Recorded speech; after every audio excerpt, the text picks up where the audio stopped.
Well, I asked, where's the beef? Let's call this for what this is. Oh my God! They are so hopelessly woke. How dare you? That is the intellectual capital of the left today. Give me a break. You are now watching the Daily Roundup. Good afternoon, ladies and gentlemen. You have tuned into the Daily Roundup on this, a Tuesday, May 2nd, 2023. I'm David Menzies, and my co-host, well, let me tell you a little bit about my co-host. Do you know, folks, that today is World Tuna Day? And my co-host, to show sympathy and solidarity to the ever-beleaguered tuna fish, decided to hold the onions on her tuna fish sandwich earlier this morning.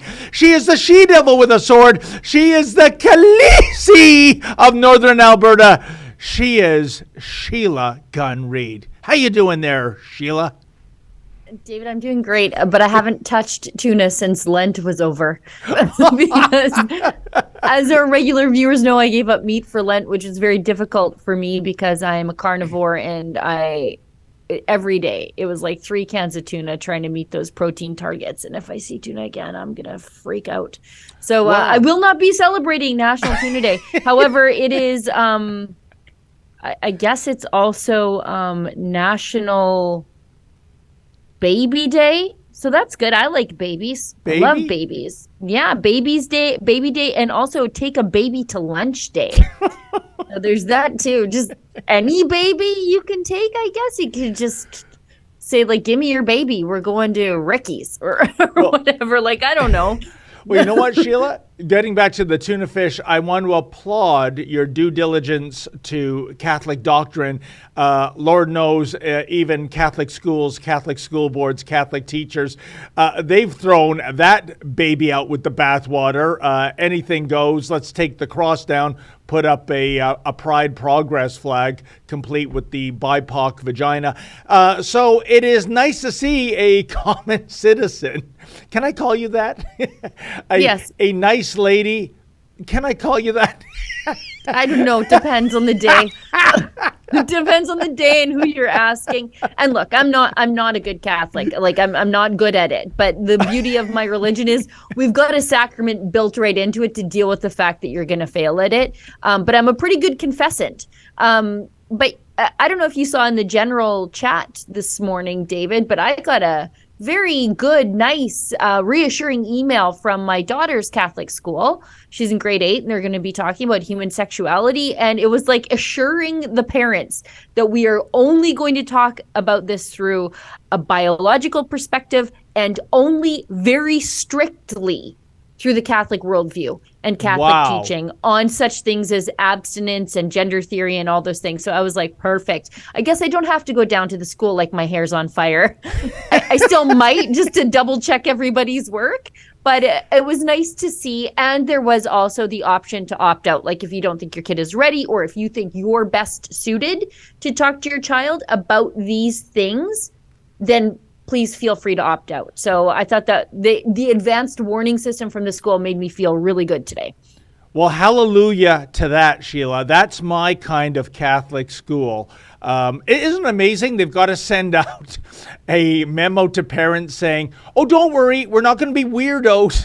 We're going to stick to Catholic and scientific doctrine, so you don't have to worry about anything.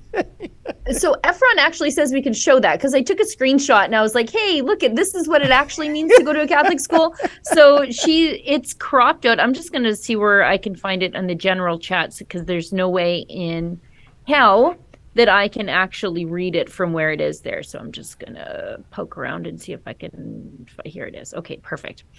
So that we can read it. So this is from my daughter's Catholic school. We're going to crop out which school she goes to so that you guys don't bother her there. Not you guys, but the antis. They have no problem dragging people's kids into things. So it says, in Catholic schools, human sexuality instruction is presented in the context of our faith tradition. Human sexuality, family, life instruction outcomes are covered in the new health and life skills program from grades 4 to 9, so age appropriate. Alberta Learning has stipulated that any parents who wish so can have their child exempted from the human sexuality lessons. Alberta remains the sanest place in this country. The student, as a child of God, will examine the wonder of human reproductive process and recognize how sexual development is unique and diverse. The student will identify the effects of social influence on sexuality and gender roles and equity, i.e. through media and culture. I think that's the closest we get to social justice in any of this, but whatever. As well, the student will examine the influences on personal decision-making for responsible sexual behavior. For example, family, cultural beliefs, religious and social values. The student will explore the personal decision-making process from a Catholic perspective. The student will also examine our Christian principle of human dignity, which calls us to a chaste life, and explore abstinence as a faithful response to God's call.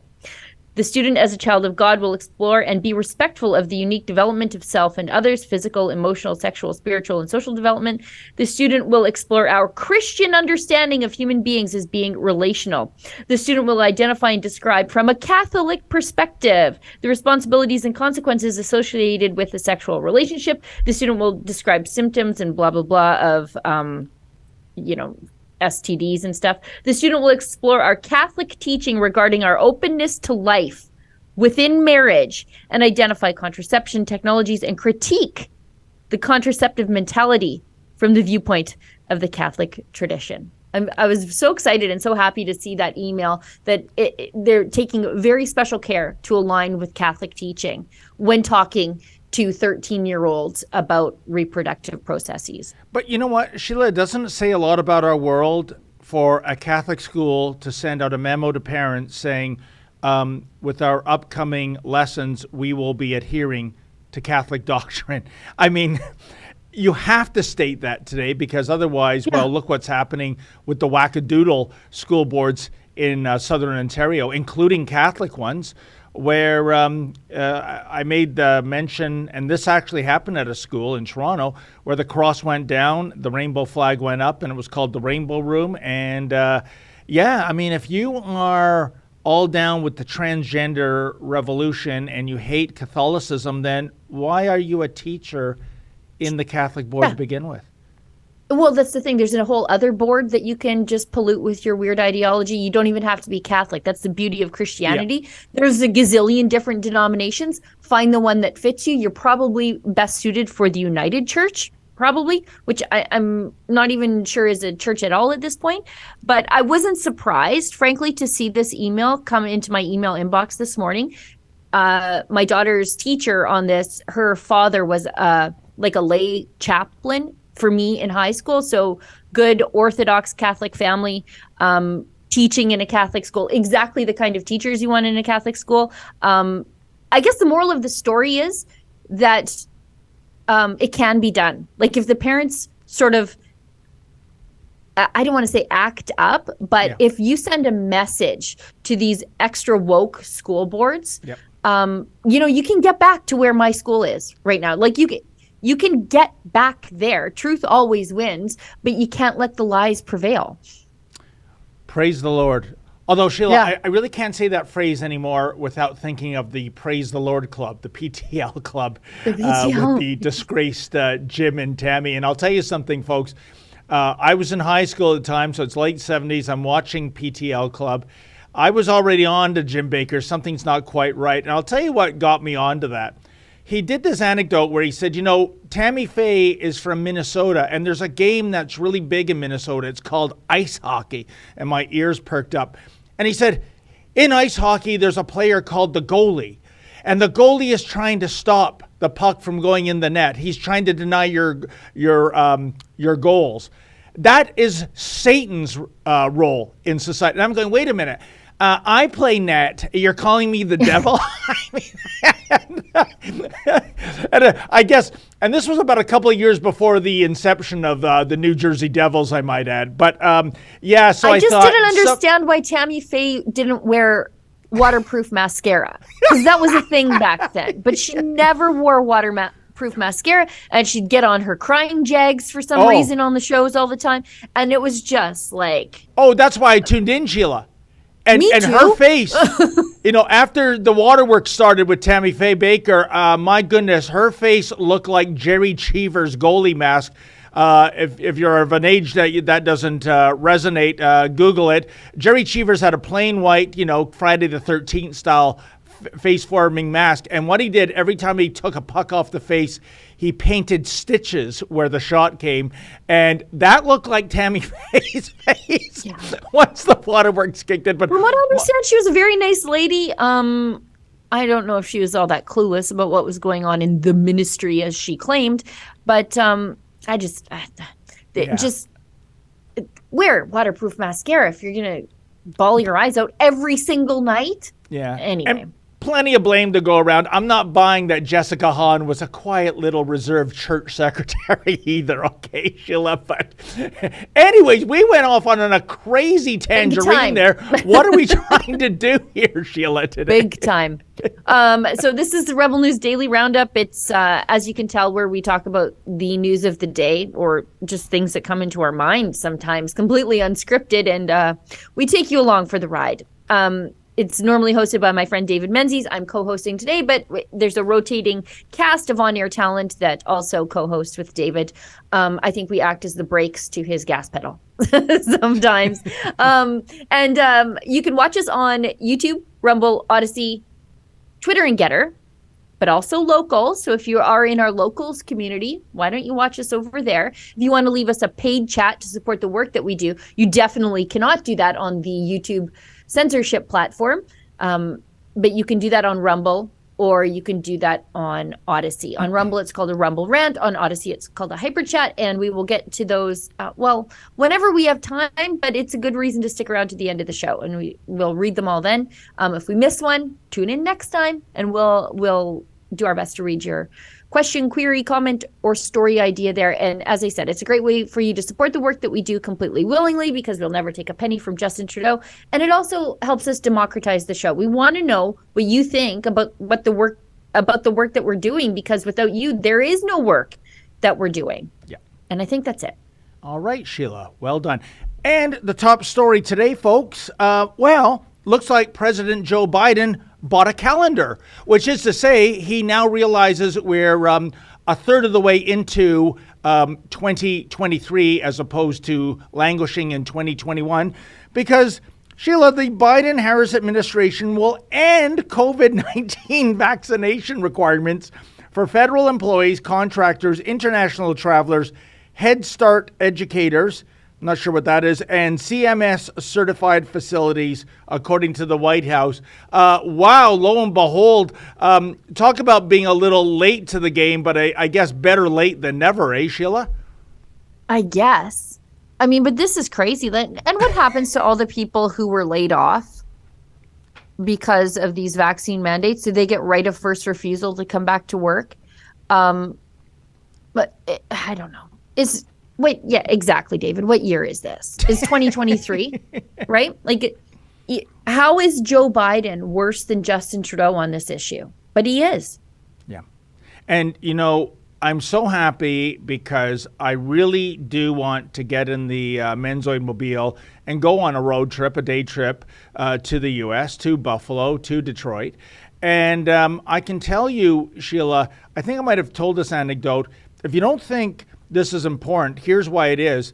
We have a friend in the mainstream media, good guy, I'm not going to say his name, but he brought his son around Christmas time of last year to the Peace Bridge to take him to a Buffalo Sabres hockey game. And right off the bat, and I told him, I said, listen, according to our dear friend Yankee in Florida, it all depends on who you get at the border if they're going to ask about your vaccination status. And typically there's one Karen on duty, okay? And our friend noticed right away that the line he was in was going 3 times slower than all the other lines. So a real border guard hard ass was at work. And sure enough, when he asked, do you have your vaccination? Because I also told him, according to our friend Yankee, do not lie. Because if you do, you might be banned. You'll never get back in. Yeah, for 10 years, maybe forever. Do not lie. And at first he got a little cute. He said, well, we have our flu vaccinations. That made him super mad. He screamed at him, told him to pull over. The words coming out of this man's mouth were repugnant and even racist. Of course, you're not allowed to record at the border. That would be a violation. If there was a recording of this and you were allowed to record, I would say this border guard would have lost his job. the point is, just for him going to an arena with almost 20,000 other people, him and his son were considered to be modern-day versions of Typhoid Mary. They were denied entry, probably written up in some notebook, and for no reason, no valid reason. Remember, this is late December in 2022. So hallelujah here, again, Sheila, that this ridiculous regulation is going the way of the dodo bird. Well, and don't get me wrong. I think you should be able to decide who comes into your country for whatever reason. That's what sovereign nations can do. But it seems a tad unscientific when you're cracking down on Canadians who are just trying to enter your country, watch a hockey game, and then go right back home. And versus what's happening at the southern border, where Bingo. Just people are flooding across the border. It's wide open. God only knows who they are. There's no vetting. There's no anything. There's definitely no vaccination checks. And then they get piled into overcrowded migrant facilities. And yet a Canadian who's just trying to do what they've always done and cross the world's largest undefended border for a little bit of shopping, a little bit of entertainment, and then go back home and be completely honest about it at the border, they're the ones being treated like the criminals. 100%. You make a great point. You're right. Texas border towns right now, Sheila, their shelters are overwhelmed. It's a true crisis with illegal migrants. And it's funny, though, you raise a good point. I'm not quite sure what it is. I have a theory. Illegal migrants going north via the southern border of the U.S., okay. Illegal trespassers, I won't mention his name, but there's one notorious internet personality that tried from your province to cross into, I think it was Montana, several months ago. And he was arrested and he was sent back to Canada. But nevertheless, why is there two different sets of standards for the northern and southern border, Sheila? Well, I think we all know why. Yeah, maybe changing the demographics for the Democrat Party by letting people migrating in illegally, and the quid pro quo, never said but intimated, just every 4 years you vote, you put your X for Team Blue and keep us in power, right? It's all about flipping Texas. That's what it's all about. Yes. Flipping Texas, flipping Florida. It's why the Democrats hate it when Greg Abbott says, okay, get on this bus, you're going to New York, because you need to leave those Democrat voters in Texas to flip the state. They can't go to New York where it doesn't matter. So that's what it's about. It's about flipping Texas because of the impact that Texas has on presidential elections. Oh, but it does matter in New York, as you well know, She-Devil. Once they get there, the mayor of New York City, suddenly this becomes a game of hot potato. Oh, yeah. He buys them a bus ticket. We know the cost, $65, to get to Plattsburgh. That's your next jumping off point into Roxham Road, the Royal Canadian Mounted Police reimagining themselves as bellhops.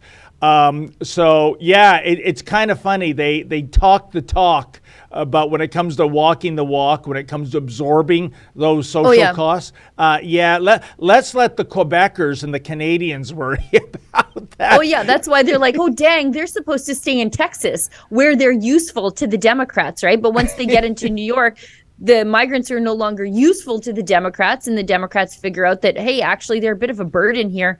Let's make them Trudeau's problem. Trudeau's super progressive. Let's give them these people, when really they should be just closing the southern border and fixing this problem altogether. Let's just quickly move ahead, spend 30 seconds on this next thing. Fox News says that Tucker Carlson, since his departure from the network, although he's not really departed from the network, I think he's sort of not on air but can't go anywhere else due to contract issues. They're not going to air his documentary on Canadian tyranny, which is too bad. But might I suggest that is a good opportunity for you to throw your support behind a Rebel News documentary about Canadian tyranny. It's called Church Under Fire, Canada's War on Christianity. and it includes some of the same people in Tucker's documentary. And you can go to savethechristians.com where you can make a donation to support our work. It's a documentary project being put together by myself and our head documentary filmmaker, Kian Simone. We've been traveling all over the country, gathering up interviews to tell the tales that the mainstream media would love for you to forget or forgive, for that matter. And if you do donate, there are certain tiers there. So we just don't want your money. We want to give you something if you help us make this project, because this is really the story of Canada. It's all of our story. And so we want you to be as invested in it as us. So we're giving you something back as an ownership stake. And Khaleesi, if I may, can we spend just a little more than 30 seconds on this? Because I have skin in the game. That camera crew came to Casa Menzoid in the middle of a blizzard, one of the worst snowstorms of our winter in January. That documentary team, there was 3 of them, were the nicest guys I've ever met in this business. They were absolutely fantastic. We got off so wonderfully. First of all, they were blown away by some of the props in my house, if you want to call it that, including a big oil painting of Donald Trump, a bald cap with the Detroit Lions logo on it. They felt, are we in a Canadian house or an American one, right? And it was absolutely fantastic. They also had the absolute very latest digital cameras. Sheila, using such low light at first, I thought they didn't know what they were doing, because I thought the light is so low, and they invited me behind the camera to look. Oh my God, Sheila, we've got to somehow crowdfund $8,000 for this next generation camera. It is cinematic quality with the lowest of light. But all that aside, this was about Canadian tyranny. This was the documentary Justin Trudeau did not want to have air in Canada. Well, you can't get the Fox specialty show, but there are ways around that, of course, VPN. And I am heartbroken that it will never see the light of day, Sheila. I think there's no questioning the journalism that went into this. Yeah. And for Fox to do this is spite, Sheila. This is journalistically sound.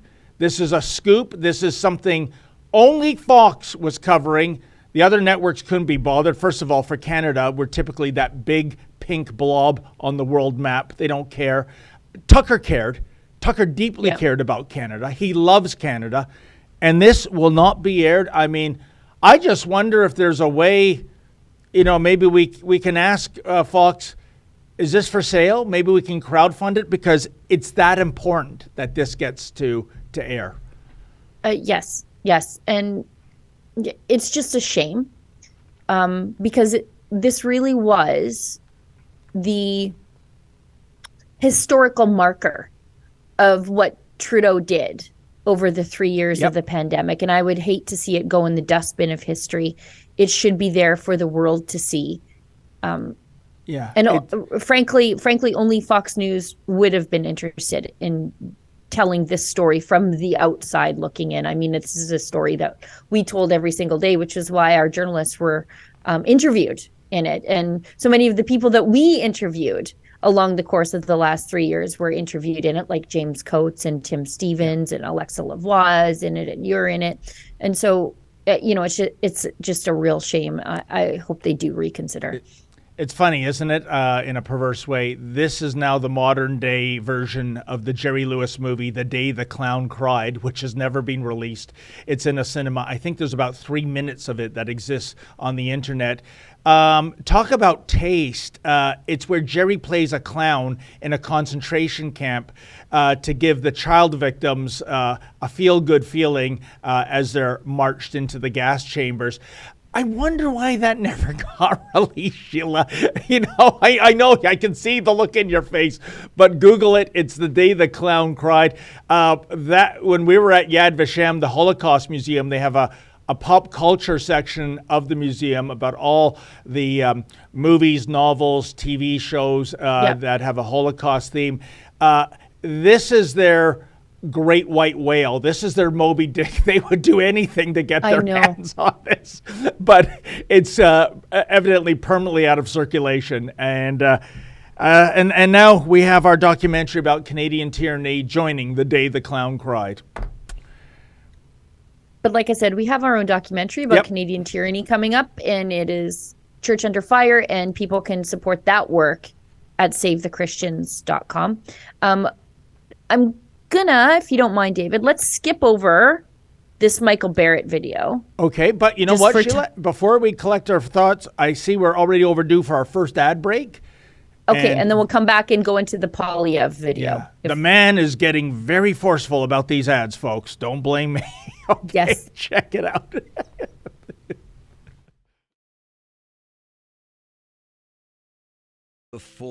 Listen up.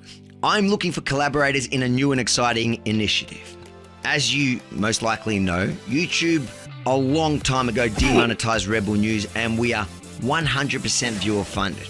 Now, while our supporters are fantastic at helping us cover legal campaigns and special reporting missions, unfortunately, the reality is our day-to-day operational expenses often exceed our income stream. Which is crazy if you think about it, because my videos across all platforms attract hundreds of thousands of views and sometimes even millions. So I want to share that reach with the right partners. If you have a product or business and want to enter a win-win relationship with me, please go to rebelnews.com/ads and fill in the form to let me know. I won't be accepting anyone. I need to believe in your business or product so I can sell it proudly for you. And for successful applicants, I will guarantee a minimum view count, meaning even if your ad is published on the less popular reports, we'll keep promoting your business or product until it gets the agreed minimum eyeball. So again, if you have a cool company or product that either wants to take advantage of my reach or want to support my work through advertising in a way that you can write it off as a tax deduction, or both, head over to rebelnews.com/ads and hopefully we can join forces soon. Wow, what a salesman Avi is, Sheila. And don't take my word for it. I heard in the morning meeting already several leads of potential advertisers down under have come in. Way to go, Avi. Yeah, I have to do the video for Canada, and that's a tough act to follow. I'm not sure if I'm going to be able to do that. I might just poach his video word for word and just package it up for Canucks. I don't know. We'll see how it goes. There you go. Okay, Sheila, you wanted to fast forward ahead to something that caught your lovely eye. Well, thank you. This is Pierre David, honest to God. So this is Pierre Polyev, this video. He's slamming Trudeau for doing nothing for 2 years after learning a Chinese diplomat was threatening a Conservative MP's family member.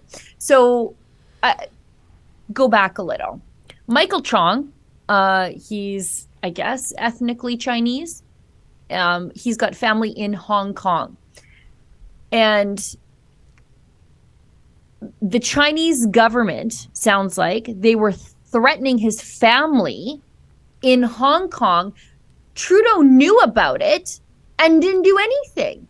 Now, dial back to, you know what? I'm going to keep my comments to myself. Let's watch the video first. But this is outrageous. Can you imagine that, like, the Chinese government is threatening family members of Canadian Conservative, ethnically Chinese MPs, and the Prime Minister knows, he's been informed, and he does absolutely nothing. Let's watch this video, and then I've got some historical comments about the last time this sort of stuff happened and when we had a good Prime Minister, what happened because of it. Indeed. Go ahead. Can't vote in the interests of Canada while their family members are threatened as consequence of those votes. It is unacceptable, as the Prime Minister said, which is why it's so strange that he accepted it. His government produced a briefing note which exposed these threats to the MP's family 2 years ago. And yet the diplomat that worked to punish a Canadian MP's family is still in Canada when the Prime Minister could have expelled him. Why didn't he expel this diplomat? Right Honourable Prime Minister. It is absolutely unacceptable for any Canadian to be subject to intimidation via foreign power, particularly threats against family and against families of members of Parliament. That's why, as the reports came out this morning, I immediately asked officials to follow up on these reports and to get to the bottom of this. I also asked for outreach both on the political and the official side to the member in question. We are going to continue to make sure this is taken extremely seriously. Well, that's just false. He didn't immediately take action. He took action after the media found out about it. That's right. His government has known that a Canadian MP had his family threatened because that MP voted for human rights in the House of Commons. He knew about that for 2 years. He did exactly nothing. Furthermore, the same diplomat that orchestrated these threats against the MP's family still works in the Toronto consulate at Beijing, even though the Prime Minister has the power to expel him. Will he expel him today? Right Honourable Prime Minister. As the reports were made public this morning, we followed up immediately with top officials to get all the information on this file, on what happened, on who was informed and who was not informed, to make sure that we are following up in an appropriate way. This is absolutely unacceptable, and it shouldn't have happened. Well, Sheila, blackface has that end part right. Absolutely unacceptable and should never have happened. So, blackface, why did it happen? Well, and that's the thing. He's known for 2 years. And as Poilievre points out, is this happening to Liberal MPs? He says, how can somebody vote in the best interest of Canada in the House of Commons if it puts the safety of their family elsewhere at risk? So, Michael Chong, to his credit, was voting against, China. He was renouncing China and their treatment of ethnic and religious minorities there. Correct. Knowing full well it could put his family in jeopardy, but he was voting with his conscience. But as I hinted before we got into this video, there is some precedent for a prime minister doing the right thing here and not waiting for it to break in the media before you pretend to act. We're gathering information. You had the information 2 years ago, you big, dumb idiot. You didn't do anything, Trudeau. Harper, way back, I think it was in 2012, if I recall correctly, he blindsided everybody because he got the information and then immediately acted. And then the media is reporting like, what the heck is going on here? We didn't know any of this was happening. What Harper did was, I think it was CSIS told him, out of the embassy in Ottawa and out of the embassy, the Canadian embassy in Iran, they were bullying the families and intimidating the families of Iranian expats and Iranian defectors here in Canada. So they flee the regime, they come here to live in peace and harmony and human rights, and then the tentacles of the regime are working out of the consulates and the embassies to continue to intimidate the families of people who fled the regime and who are critical of the regime. And so it was happening both ways. So they're intimidating them here and then intimidating the families there. So what Harper did, as soon as he got this information, closed the consulate, closed the embassies here, kicked all the Iranian diplomats out, threw them out, and then closed the Canadian embassy there and said, there is no way that we are going to facilitate access to people whom we've promised can live in peace and harmony and human rights here. That's the right thing to do. And now, under the Liberals, we've got Iranian IRGC guys working out at the gym. Not getting expelled. Like, that's how quickly the turnaround was from acting to protect expats here and defectors here to just having the IRGC just working out in the local gym. Well, Sheila, I'm sorry, but when you have a Liberal MP such as Majid Johari, the MP for Richmond Hill, who is pro-regime, if you can imagine, that's what you get, okay? He allows this murderous trash to come into our country, because it's good for Majid Johari. It's not good for his constituents. Richmond Hill, the city, has, I think it's a 14% demographic of Persians. I live in Richmond Hill, full disclosure. Never had a problem with any of them. I patronize their businesses, go to their restaurants, except for the guy who's the member of parliament who is pro-regime, even now with the life, liberty, and woman movement going. Unbelievable. What a disgrace. There he is right there. I'm scrumming him in at Hillcrest Mall a couple of years ago. Of course, he didn't answer de questions, and de rigueur, he phoned the police, and we got frog marched out. There's your, and the thing I want to bring up, Sheila, forget about Johari, but I would be as animated and outraged if this treatment happened to a liberal, an NDP, a Green, an independent, if we had a Marxist-Leninist MP in the House. This is apolitical in my viewpoint. Yep. Like, now you've crossed the line. You've gone after one of us. But leave it to blackface to go from the two Michaels, Kovrig and Spavor, to the three Michaels. Now you can add Chong to that as a yet again another international disgrace. And why, right now as we're speaking, why isn't there an RCMP delegation at the Chinese consulate on Bedford Road in Toronto? We've been there.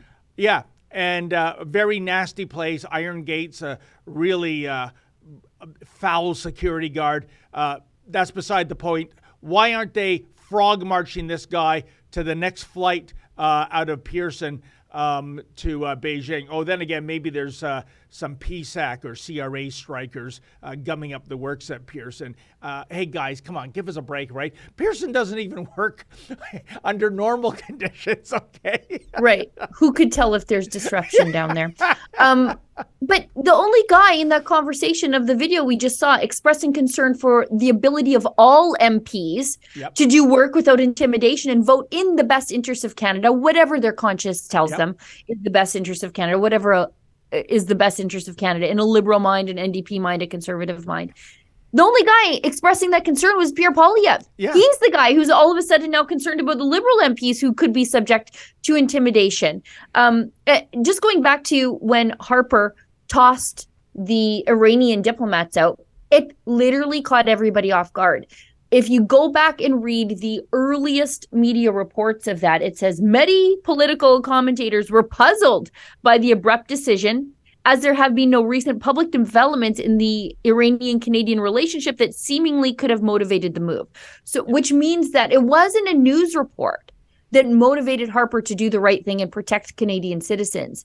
It was information he was acting on from CSIS to protect the sovereignty and safety of Canadians and Canada.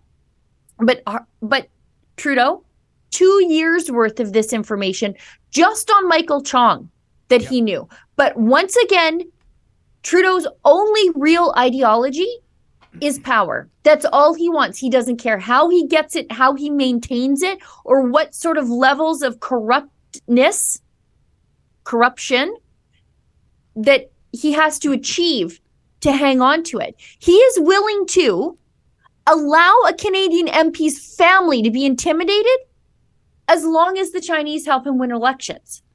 And you know, Sheila, blackface is such a liar. I'm reading a news report in the Toronto Sun today on this issue and the related issue of Chinese police stations operating in our Great Dominion. And it says that the Trudeau government says this has ended, meaning the Chinese police stations. No, it hasn't, you big blackface liar, you.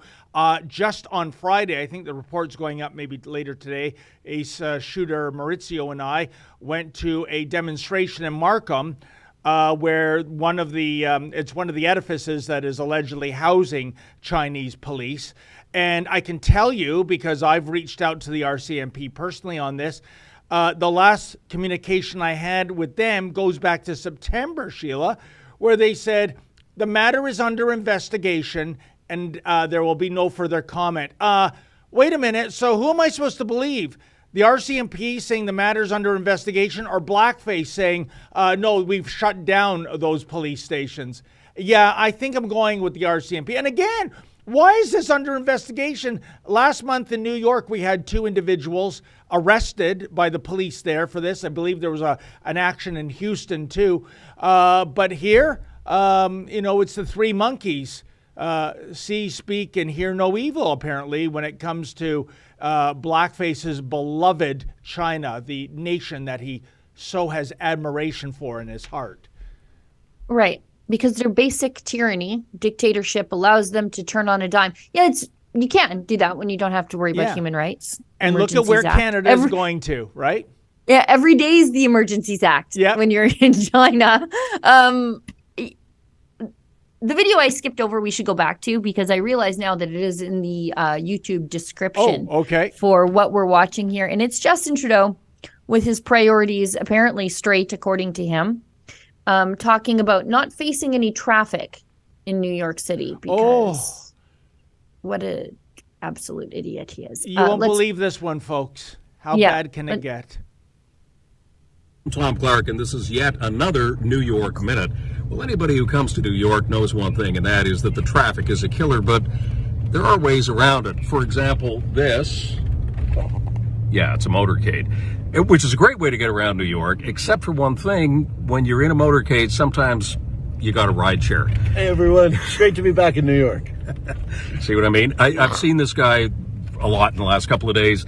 He spoke to Global Citizen, then he spoke to the Council on Foreign Relations. He hung around my place last night.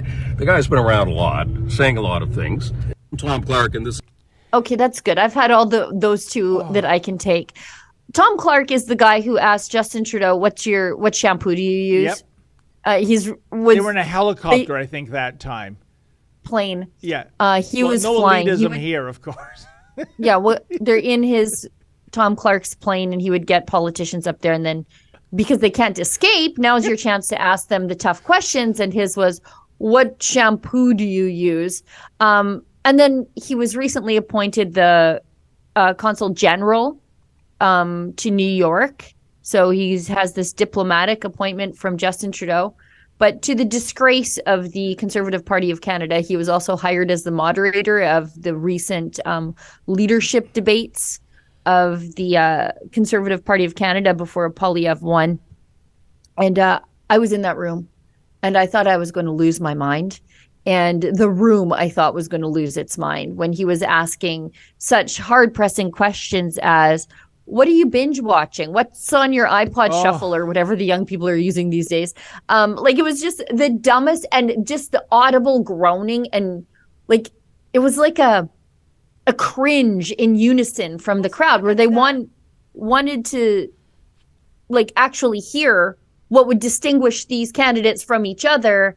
And it's like, what book are you really diving into? And I'm like, what are you going to do about the dairy cartel? That's what I want to know. Yeah. What I would say is this, Sheila, to Tom Clark and to Blackface. Can you guys just, I don't know, put your money together and get one of those $6,000 rooms in New York City and just seal the deal once and for all? It's like there are a couple of lovers there. And I mean, the elitism is off the charts. Yeah, all you schleppers, be it citizens of New York or tourists, you have to endure gridlock. But when you're Blackface, his time is much too important. He'll create more gridlock for you to suffer so that his motorcade can drive on through. And you know what, Sheila? The question what I would ask Blackface if I was in a confined space, it wouldn't be what brand of shampoo you're using. It would be this. Mr. Prime Minister, I couldn't help but notice that we're ensconced within the cabin of a Chevy Suburban XL, fossil fuels, 8-cylinder motor. Since we're all about reducing our carbon footprint, there are EVs and plug-in hybrids in this category. Shouldn't you be setting an example? Oh, no. Blackface believes EVs and plug-in hybrids, that's again for the schleppers out there, not for the Canadian elite that he represents. And one last thing, when Clark mentioned, I've been bumping into this guy again. Tom Clark, the last time I bumped into Blackface, it was December 2021, and he sicked his cronies, his Royal Canadian Mounted Henchmen on me, beat me up, broke my watch, broke our equipment because I had the temerity to stand on a sidewalk trying to scrum him a question or two, which he would normally ignore. So again, different set of rules, isn't it, Sheila? If you're part of the lamestream media as opposed to the independent press, you know, maybe asking some impolite or insensitive questions. Give me a break. Yeah, as a woman, I tend not to get into confined spaces with the likes of Justin Trudeau. You never know what'll happen to you. I'm sure he'll experience it differently. Oh, he would. Let's Ephraim, the clip from Tom Clark just embarrassing himself and the entire profession of journalism at the Conservative Party convention. Also, shame falls on the Conservative Party for choosing him. Look at this clip. Ask you, so you feeling this is the shampoo clip. The entire country wants to know. What shampoo do you use? What a disappointing answer this is going to be. Whatever happens to be hanging around at the time. First of all, Sheila, even the Justin Trudeau cultists out there, Clark referenced that as this is what the entire country wants to know. I would reference it as, does anyone in this country want to know? Maybe not, but I'll ask it anyways. What shampoo do you... I mean, who is obsessed with the brand of shampoo that blackface is using every day? This is preposterous, Sheila. I can inform you with full confidence, I've never wondered what sort of body care that Justin Trudeau is doing whatsoever, ever at all. Yeah. What else in the medicine cabinet should we know about? What I don't know, hemorrhoid ointment do you like to use, Mr. Prime Minister? I don't care about his lotion. I don't care about his shampoo. I don't care about his deodorant. None of it. Nobody cares. We've got the clip from Efron dug it up, or I guess Olivia dug it up, of Tom Clark's performance at the Conservative Party convention. Ooh. This one, yeah. I want to go to a question maybe a little more lighthearted, to getting to know you a little bit more. And there are a lot of people who want to know this. It's not just me, trust me.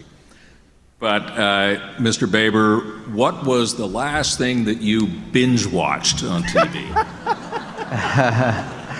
I want to go to.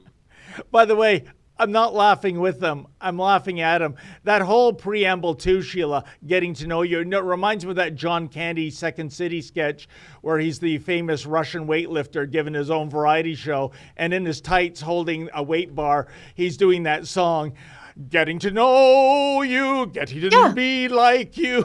And you. Once again, Tom Clark prefaces his weirdo voyeuristic tendencies with politicians. He prefaces it as an us problem, not a him problem, where he's like, it's not just me. Lots of people want to know this. No, it is just you, Tom.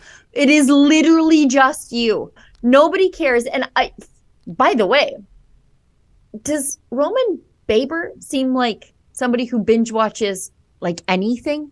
Like, this is my impression. I like Roman. I just don't think he's watching a lot of TV. I think he does more important things with his time. I saw Roman at a Toronto event honoring Danielle Smith, your premier, Sheila, and I came up to him and I said, "Hey, Roman," right? And he turned around, and the look, he looked like Bambi staring into the high beams of a Hummer. And right away I said, "Don't worry, Roman, I'm not going to ask for an interview," right? And the relief on his face. Still suffering from rebel derangement syndrome, even though I think, like you, he's a nice guy and we're simpatico with the issues. It's so bizarre, isn't it? But Sheila, more to the point, who in blue hell was it that works for the Conservative Party that booked that imbecile Tom Clark to be the moderator at that debate? That was atrocious. Yeah, I don't know. It's probably the guy who repeatedly threw us out of Andrew Scheer and Aaron O'Toole what's events. His name? Corey Hahn? The Yeah, little the soy weaponized boy. nerd. I think he's still wearing his I don't know face if soy diaper. boy bird. But he is a weaponized nerd for sure. Yeah. Like throwing us at his stuff when you could just let us ask a question, and it's a good opportunity for your guy to shine, because we're asking questions that real conservatives want answers to, but instead you throw us out and all the real conservatives are like, now I don't like that guy. Yeah. So I don't know, just a Sheila, big misstep all around. I will never forgive that SOB for not just throwing myself and my camera woman out of an outdoor event, but lying about where the property line was so that my camera woman and I had to stand on a busy lane of traffic, even though the first meter of land was city property. He lied. And he put us in they're always talking about safe situations. It's a matter of safety. He put us in a dangerous situation by having us literally on the road. That is unforgivable. I hope before I shrug off my mortal coil, I come face to face with that little lying liar. Well, but who was really safe that day? It was Aaron O'Toole from Prickly Questions. And that's really all that matters to these people. Let's hit an ad break. Yep. And then we'll go into the Kids Help Phone video, because yes. that's also in the Rumble description. That's irritatingly interesting. So let's go to that one after we hit the ad break, please. Have you checked out the fresh new swag we have at rebelnewsstore.com? Like this nifty resistance trucker sweater? We have warm, cozy sweaters, t-shirts, mugs, hats, phone cases, you name it. Everything to fit your freedom-loving needs, or maybe even trigger a liberal family member or friend. And for a limited time, you can use code TAMARA10 at checkout to save 10% off of your total order. So head on over to rebelnewsstore.com, check out all of our new designs, make some purchases, and use code TAMARA, that's TAMARA 10 at checkout for 10% off your order. Head on over, check it out.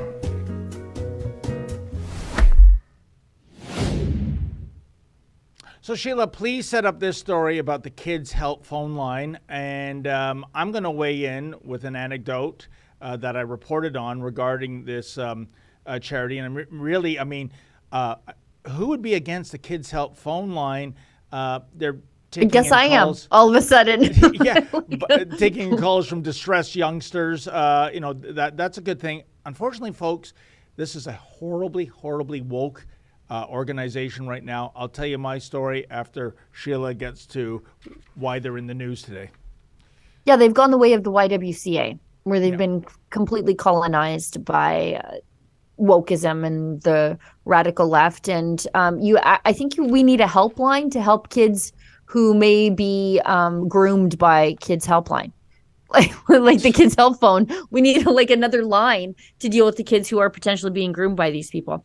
So let's show this vid. It's an ad being played on children's TV channels all across Canada, and it's featuring the drag queen storytime duo of Faye and Fluffy. I don't know why those names gross me out so much, but they just do. Just give me the heebie-jeebies. Anyway, let's show this ad. You do when you have lots of feelings. Sometimes I like to hold my favorite stuffy. Yikes. Sometimes I like to draw my feelings. Sometimes I like to dance. Give your feelings a place to go. Feel out loud at kidshelpphone.ca. You do when you have lots. Do you know what I do when I got lots of feelings like I do right now? I want to go to the gun range and lift some weights, because these people are giving me a lot of feelings and none of them are good.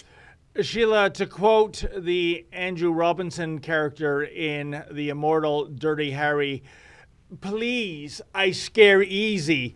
Oh my goodness. And this is part of the Kids Help phone line. Well, of course it is. Sheila, my anecdote about this uber woke organization, there's a lady, she's a counselor, I believe, in Pickering, Lisa Robinson. She was running as a Conservative candidate in 2021. Her opposition smeared her. And guess what? It was on a Friday, and Aaron O'Toole and his war room said, Lisa, we got your back 100%. By end of day Friday, Lisa, we need your resignation or we're going to just fire you anyways. That speaks volumes of yesterday's man, Aaron O'Toole. But Lisa, what she does, Sheila, she puts on an incredible haunted house attraction. You would love this. Oh, and you know how I love Halloween. It's my favorite. She is absolutely fantastic. And I mean, this is like, it's like carnival quality props, right? It's something you'd see at, Canada's Wonderland during their spooktacular events. And she raises thousands and thousands of dollars. I think last time it was over 15,000. And one of the charities she went to give several $1,000s in a donation was the Kids Help phone line. And what was motivating her, Sheila, is that during COVID, do you know that the phone line calls spiked by 350%. I believe it. Yeah, that's what happens when you confine to quarters kids and take their lives away from them. And you've cut them off. You've also cut them off from mandated reporters, like teachers. Yes, and Lisa made a comment about now that we're past COVID, we can get on with our lives, what have you. The person that took the call was so triggered by her narrative of COVID that this charity, and there's an old saying, beggars can't be choosers. Oh, the Kids Help phone line, they're choosers, all right. And even though calls had spiked by 350%, they told Lisa Robinson politely, take your multi-$1,000 donation and shove it where the sun don't shine. You triggered one of our woke soy boy people at the charity, and we're not interested in your money. Can you believe that? I mean, that is despicable, Sheila, because it shouldn't even matter where the money is coming from or who it's coming from. It's going to a good purpose. And this is what this charity is all about. Of course, we reached out to them. Nobody got back to us. We visited their edifice, which was a story into itself, Sheila. They have a good portion of a floor on University Avenue. That's right downtown Toronto, folks. And yet everybody except one person was working from home. Then why is the office there? How much of donations is going to paying that big office? Anyway, Sheila, they may have done great work once upon a time. Maybe some of them still do, some of the counselors, but what a horrible charity in terms of getting infected by the woke virus. Yeah, I wanted to call the Kids Help phone and tell them that there are a couple of weirdos on YTV trying to groom my kids. You know what? That's a story. A couple of cross-dressing weirdos on YTV trying to groom my kids, and I'm wondering what I should do about it. Like, I just don't understand what the point of, why couldn't you just have somebody normal saying these same words than this? Sheila, is it too much of an ask that if you're a dude and you're going to pretend to be a woman, can you at least shave the facial hair? I mean, this is like freak show stuff of yesterdecade. The bearded lady or the fat lady. In this case, it looks like a hybrid of both. But yeah, you used to pay money at a freak show to see these people. Yeah. And now, like, we're the freaks for raising questions? Unbelievable. Once again, reinforcing the gender stereotypes to tell me they're against. Every damn time. But let's end the show before we get into the chats on a hopeful note, because we're way past, again, the top of the hour. Let's talk about what's happening to Bud Light after they went full Mulvaney. Yes. During hockey playoffs, by the way. Bad move, guys. So the conservative boycott, and I don't want to even call it a conservative boycott. This is a boycott on behalf of women and girls. And people who are standing up for our opportunities and to have us not be treated like an absolute caricature of who and what we are. Bud Light partnered with Dylan Mulvaney to immediate backlash. And a lot of people, and I've seen this with my eyeballs firsthand, lifelong Bud Light drinkers are not touching this stuff right now. They've decided to move over to Coors Light. They have ignored the I don't want to call it an apology, a pseudo apology. I'm sorry if we made you feel that way. Yep. You might have experienced it differently. Trudeau style apology. Yeah. From a Bud Wendy Light. Ashby apology. Yeah. I'm so sorry that you and I experienced this partnership with Dylan Mulvaney differently. They're completely not capitulating on this. They are still not drinking Bud Light, and Bud Light's sales have plummeted 26%. Wow. This is the moral of the story, is you can bring these woke companies to their knees if you are willing to do the thing that you need to do, and that's hit them where it counts. And that's the bottom line. We do boycotts. People do boycotts all the time, but then quickly they sort of just fall back into their old habits, and the companies being boycotted know that. But this has been such a highly motivated boycott that it's very effective, and this should scare a lot of these woke companies, Maybelline. This should really frighten you. But you know what, Sheila? What's so inexplicable about Anheuser-Busch giving this the green light? Because you said Maybelline. I think MAC Cosmetics has hired Dylan Mulvaney. I wouldn't have done that. But you could make the argument, at least when it comes to makeup, that a man passing himself off as a woman is indeed a customer. Maybe they want to capture a big percentage of the trans woman market. So there is. This is the totally normal woman thing to do. What we're watching here, just shaving your lip. Like, look at this. No, I know. Look at this. This is such an absolute mockery of us. I agree, but Sheila, what I'm getting at is that at least with makeup, you could see trans women being in that market. Bud Light, probably their biggest demographic is college frat boys, who their director of marketing, who is now on leave, maybe mental stress leave, took a shot at in her Facebook interview where, we're getting away from that whole, frat boy thing. Oh, you mean the people coming out of the beer customers store with 2 cases of Bud Light under each arm? You got to know your audience in marketing, okay?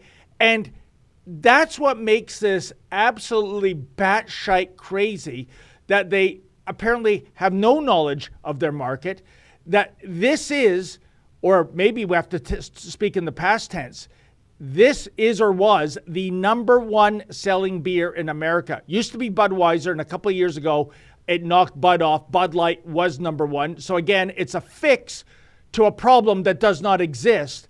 And then third, the public relations disaster, Sheila, that you referenced, of the non-apology. Like, we never meant to get beer drinkers snapping at each other.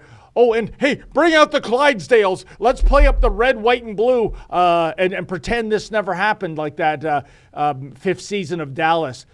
No, this is an ongoing disaster.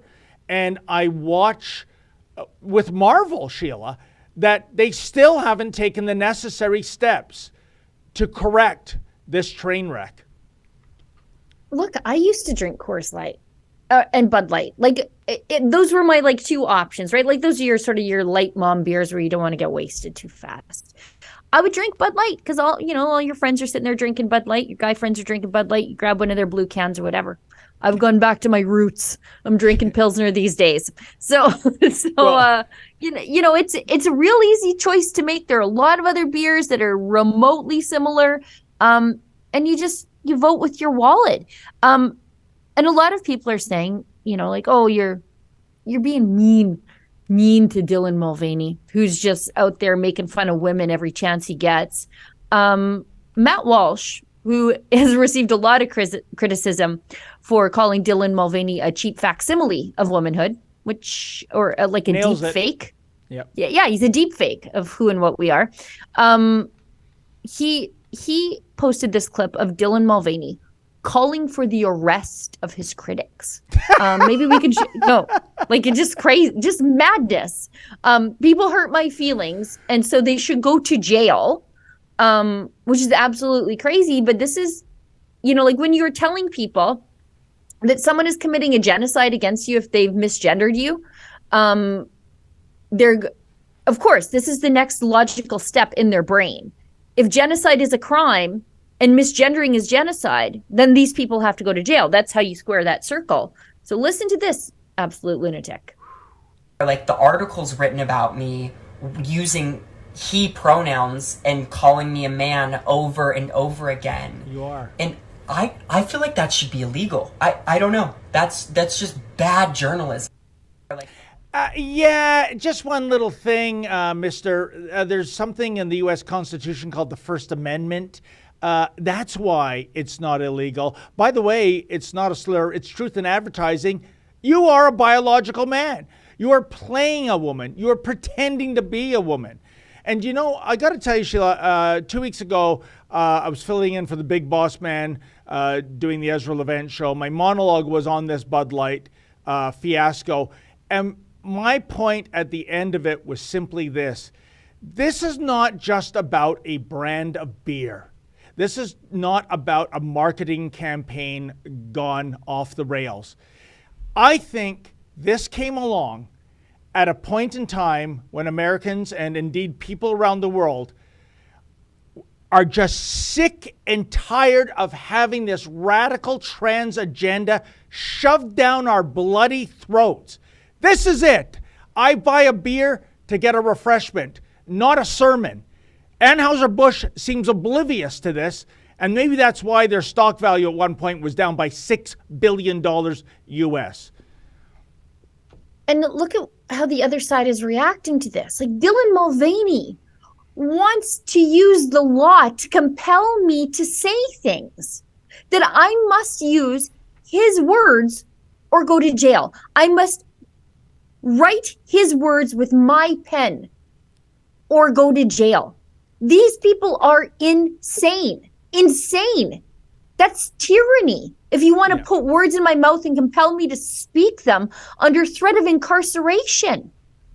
That's madness. But that's what all this capitulation has done. You know, and like are any that's where we are. And are any companies going to learn from this? I would suggest yes, but there are outliers. Sheila, I sent you that photo over the weekend. I was in the LCBO. I was in the mood for a wheat beer. I saw something new in the craft beers of Ontario section. It was called Queen of Wheat wheat beer, made by Spearhead Brewery. I picked it up and then I went, whoa, put the brakes on, because I'm looking at the logo of Queen of Wheat.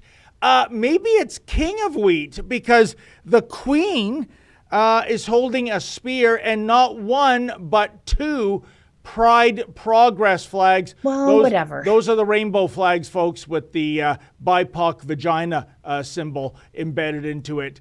And I'm thinking, holy Bud Light, Batman. I'm sorry, but I'm not. I think our super producer found the image I'm speaking of. There you go, folks. For some reason, why are there two Pride Progress flags on that can? Anyways, my $3.25 weren't going to that brewery. And you know what? I bet you it's a good beer. I've heard a good word about it.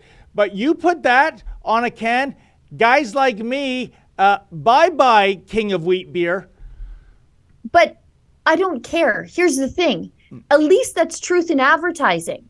At least they are marketing to the Mulvaneys, and they started there by marketing to the Mulvaneys. Correct. They didn't say, oh, all you frat boys, hockey game watchers, NASCAR watchers, rodeo guys. They didn't say to them, okay, well, we don't like you guys anymore. We're not going steady anymore. We want the Mulvaneys of the world. At least this is truth in advertising. We know this is a woke company. We can choose to support this woke company or not, as you did, but at least they're upfront about it. So I don't really care what they do. They can do whatever they want with their company. It's the dishonesty of what Bud Light did that I find particularly unpalatable. This at least is honest. If you are Dylan Mulvaney that strolls into the beer store and you grab that because it's marketed towards you, great. That's perfect. We've got a match made in heaven. It's the Bud Light jettisoning its own customers for the sake of wokeness that I find so objectionable. Yeah. Sheila, everything you said, I take your point 100%. But I would put this up for debate. Even if that is, what you're about, you're embracing wokeness, why not keep the politics off the beer can and the advertising? Just for your own selfish reasons, to appeal to everybody. And I am the example. I was going to buy that can of beer. If I liked that beer, I might have been a regular drinker of that beer. Sorry, until those Pride Progress flags are gone, I ain't drinking that beer, plain and simple. Maybe I'm doing this to spite myself. Maybe this is the best wheat beer in the world. I don't know. I guess I'm never going to know. But that's what I would say. When somebody comes to me for my product, I don't care if it's a can of beer or an automobile, I'm keeping the politics off. I want to appeal to everybody. And that is not the case with this. You know, I and I'm not going to disagree with you. I take your point there too. You know what? If you have a market that's woke and you think you can sell to them by being woke, go ahead. If you are already selling to customers who are not woke, I don't know why you would go woke. But also simultaneously, if you are somebody like Black Rifle Coffee Company and you are fairly conservative and you support veterans issues and you're very upfront about it and people support you because of that, great. But it's the bait and switch part that I hate. Yeah. That's the part that really bothers me. That's true. And you know what? And I mean, you know, it's funny. You mentioned veterans issues. We have a Veterans Day in this country for those who are serving, for those who serve, for those who paid the ultimate sacrifice. One day, November 11th. And what do we have for the Rainbow people community? It was Pride Day, Pride Week, Pride Month, Pride Season, I believe we're up to now. I guess the next extension is just Pride Year, Pride Decade, Pride Century. I mean, it's unbelievable. What do you think is more important to recognize, folks? What the veterans have done, or, I don't know, kowtowing to this madness of a community demanding affirmation as opposed to simple acceptance and tolerance? Frankly, I can't wait till the left comes up with the Pride Poppy. And then maybe the Legion will quit being so woke and get in an open fight with the left and quit trying to appease them as they have been over recent years. So you bring know on what, the Pride Sheila? Poppy so they can fight it all out in public. We did that as a gag. We went onto the campus of Ryerson, or whatever the hell they call my alma mater, and we were presenting 4 reboots of the Poppy. And one was indeed a rainbow-colored Poppy. And I got to tell you, for once the kids didn't let me down. They were going, you know what? I see what you're saying, inclusion, all that, but I think we should really respect the Poppy as just the red flower, right? That was the consensus. I was blown away, Sheila, right? You know? Do you know, sometimes I think the kids are going to be all right, but then they're not. So I don't know. Let's get to some of these few chats here because we're 20 minutes past the hour. Okay. Ableist SL gives us $5. Have you heard about how the Irish government is trying to implement regressive hate style speech laws? Which they are allegedly pushing through to cover up Islamic crimes. They're tyrants. I'm not sure if that's the motivation for it, but if you listen to the podcast of Anne McElhaney and Phelim McAleer, 2 Irish filmmakers based in California, actually, they're excellent. I cannot recommend them enough, but they discuss these hate speech style laws and just how woke Ireland has become in an extraordinary amount of time. Like, it is just fascinating how Ireland has gone from basically a Catholic theocracy to just this absolute woke madness in like under a decade. And it's very fascinating how quickly it is all unfurling there. That is unbelievable. By the way, speaking of Southern California, Sheila, do you know today is the first day of the Hollywood writers' strike? Is that going to affect your life dramatically? No. You know what? Bring on the reality TV. That's how we got reality TV last time. Did you know that? The writers' strike. The last writers' strike is that's how I know it lasted for 100 days. That could be a reality show. All these writers being ignored by public that don't care for their services. Well, that's the thing. Like that's how we got like Survivor and all those like that initial first batch of reality shows is they didn't have writers. So they're like, well, we just better film people doing things. And wow. I don't know. I think it worked out okay for the industry. Not that I watch all that much TV as it is, but again, just like the PSAC strike, will we even notice? I'm not sure. Cool Beans 89 gives us $5. I want blackface. What kind of makeup he used to become blackface? I'm gonna stop right here and apologize to my friend Mike, who becomes very irritated because David never calls Trudeau by his name, Trudeau, or Prime Minister Groper or whatever. He always just says blackface, and Mike finds it very irritating. And who's this Mike? Which Mike? Our beloved Mike here on staff? No, and it's not Mike Mayer from Freedom Honey. It's Mike, my daughter's godfather. And so I said I would try to intervene, but I cannot change who David is. So here we are. Yeah, absolutely. Thank you for bestowing this freedom upon me to call our you're Prime welcome. Minister blackface. Look, I don't put words in your mouth. I'm against that. JD Bedbrook. Oh, by the way, I should acknowledge that Cool Beans 89 is a monthly supporter of us on Rumble. So thank you very much for that. JD Bedbrook gives us $5. I would just like to say that I'm so impressed with your Catholic school. So am I, but it also involves the odd little pop-in. Just you have to sort of. I'm not a helicopter parent by any means with my kids, but I am with the people who are around my kids. I try to be very aware of who and what those people are and what they're talking about, and I want them to know that I know everything at all times. Nothing gets past old Sheila. You know what I mean? Anyway, and yet they have not been infiltrated by the wacko woke crowd. Yeah, so far so good. But I think a lot of it has to do with the active involvement of parents and the church and just all those things, like working together in unison to make sure that our kids come out the best possible way. Yep. And yeah, I do. I pop in. Just, hey, I'm here. You have my most precious investment, so I'm just here to check on it. Fraser McBurney. Yeah, like you should treat your kids at least as good as you treat your car. Like you wouldn't just give anybody the keys to your car. You're giving them the keys to your kid every day. Act accordingly. Let's not get outrageous here. All right, David. Fraser McBurney. I say this every time. I'm sure it's getting redundant, but he's a Fight the Fines recidivist and a Fight the Fines winner from Hamilton. Habitual protester. And we love him for it. He's out there fighting for freedom during the pandemic, after the pandemic. I think protesting is like his hobby at this point, which is great. You know, fresh air, getting out there and marching around, cardio. Anyways, and he loves his caps lock, which I'm not sure if his keyboard's broken or if he's yelling or if he's just a really enthusiastic guy. I'm going to err on the side of the third. He's very enthusiastic. Gives us $5 and says, Rebel may not be in Lisbon. That's for the Bilderberg thing. Gathering of the elites. Demoniacs. Anyways, but they'll be in Toronto for the Worldwide Rally on May 20th, 2023. I'll be in Hamilton doing the same thing.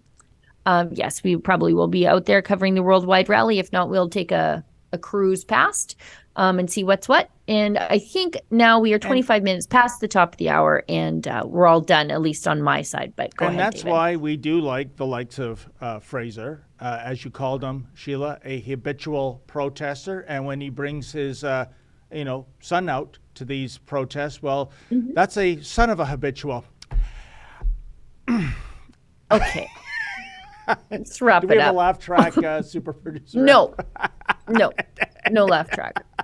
Okay, I better quit while I'm ahead. What am I saying? That happened a long time ago. Yeah. Oh, you cheeky monkey. Well, folks, thank you so much for tuning in, especially those generous enough to make a donation. Greatly appreciate that. And, of course, super producer Efren flying solo behind the boards today, and my beloved co-host Sheila Gunn Reid. I'll be back here tomorrow. Who my partner will be, who knows? But you never lose. We always bring it here at Rebel News for you, folks. So in the meantime, as usual, stay safe and stay sane.